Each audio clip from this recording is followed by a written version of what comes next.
Buenos días, doctor. Soy Miguel Mardóñez y en el video de hoy voy a explicar un poco el libro de El Príncipe de Maquiavelo y llegar a entender si tiene o no vigencia a día de hoy. Bueno, en primer lugar hay que entender que el libro fue escrito hace alrededor de 500 años y fue escrito en una época de inestabilidad política en Italia. Bueno, para comenzar, respecto a los primeros capítulos, hablan de los diferentes tipos de estados, gobiernos, principados hereditarios, nuevos, entre otros.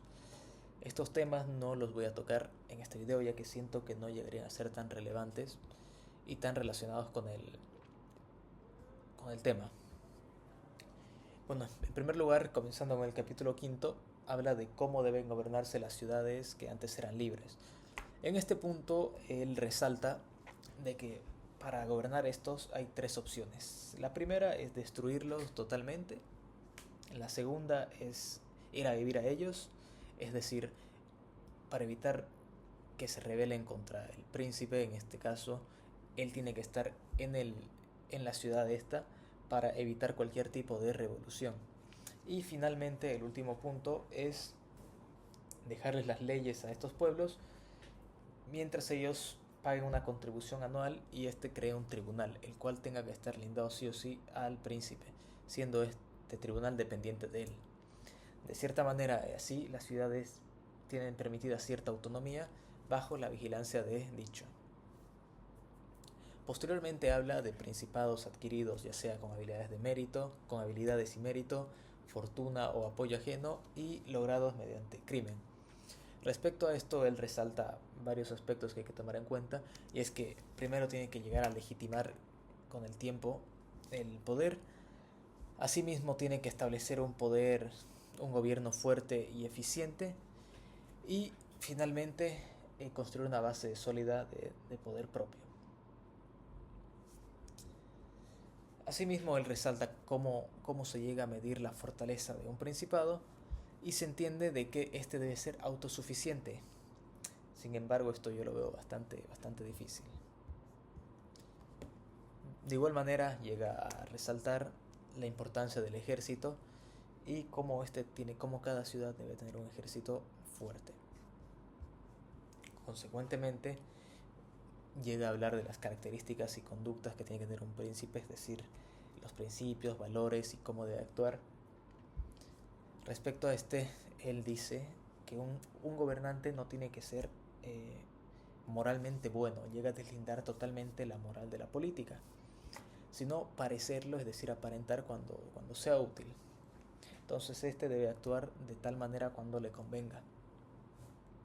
Asimismo hay una frase bastante controversial de este autor, la cual la tengo aquí, y es respecto a así. Es decir, él habla entre si tuviera que elegir si ser temido o amado. Y él dice que el partido más seguro es ser temido antes que ser amado. Respecto a esto, él afirma que el miedo llega a garantizar la obediencia de los ciudadanos. Sin embargo, este debe evitar el odio de dichos a toda costa. ¿Y cómo llegaría uno a evitar el odio de los ciudadanos o del pueblo? Él posteriormente llega a establecer en un capítulo de que la única manera, de que en sí los ciudadanos lo único que buscan es la estabilidad. Sin embargo, al hombre hay que respetarle el honor y la propiedad. Es decir, no hay que meterse, no hay que usurpar en la propiedad privada de cada individuo ni en sus mujeres. Siendo así, no habría ningún problema ni ninguna forma de desprecio u odio hacia el gobernante mientras éste les provea estabilidad. Y finalmente, no finalmente, pero como penúltimo punto, resalta de que un príncipe tiene que ganar prestigio. ¿Y de qué manera? Tiene que participar en grandes proyectos, mostrar decisión, autonomía y ser valiente en tiempos de guerra o disputa nacional. Y finalmente llega a reflexionar cómo es que los gobernantes pierden su estado. Y él en un punto establece de que la falta de previsión y la adaptación a los cambios, ya sea sociales o políticos o incluso económicos, llegan a ocasionar la pérdida de un estado. Siendo así, llegando a, en cierto sentido, después de esta breve explicación del libro, ahora los puntos que en sí yo siento que serían los que están vigentes a día de hoy. En sí, Maquiavelo tiene un enfoque bastante pragmático, o sea, él busca un enfoque realista, teniendo cierto énfasis en la efectividad de las acciones políticas. Siendo así, él igual establece que los líderes que imponen respeto y autoridad llegan a mantenerse más en el poder de los que simplemente buscan la simpatía del pueblo, de la gente.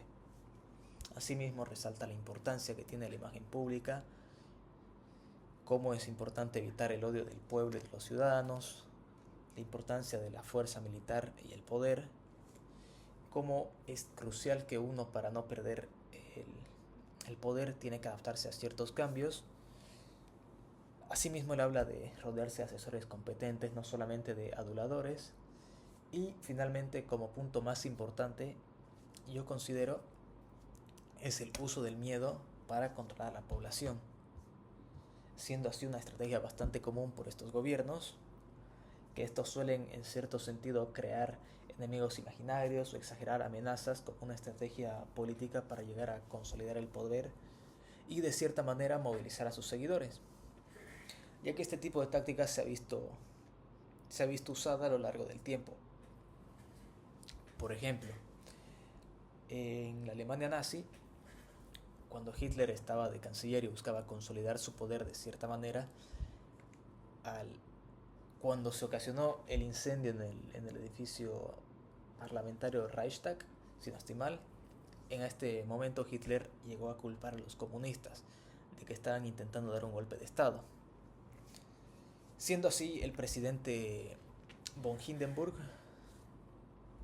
llega a firmar un decreto el cual le da la autoridad a Hitler de que éste pueda decretar cualquier ley sin aprobación parlamentaria, llegando así de cierta manera a iniciar la consolidación de su dictadura.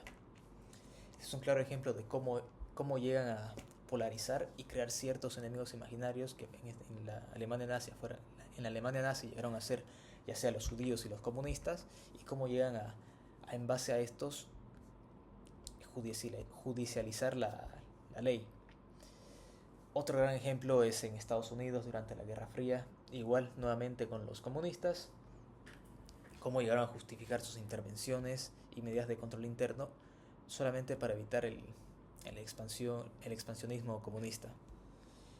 Y en gobiernos latinoamericanos, como en nuestro caso en Bolivia, esto se puede ver claramente cómo estos líderes populistas llegan a señalar como enemigos del Estado, como enemigos los organismos internacionales, la oposición o ciertas regiones del país, siendo enemigos del pueblo y ocasionando esa división política que estos buscan para llegar a consolidar su poder, movilizar a sus seguidores de cierta manera, ¿no? Y justificar estas medidas autoritarias. Asimismo, distrayéndonos de problemas reales. Eso sería, doctor. Gracias.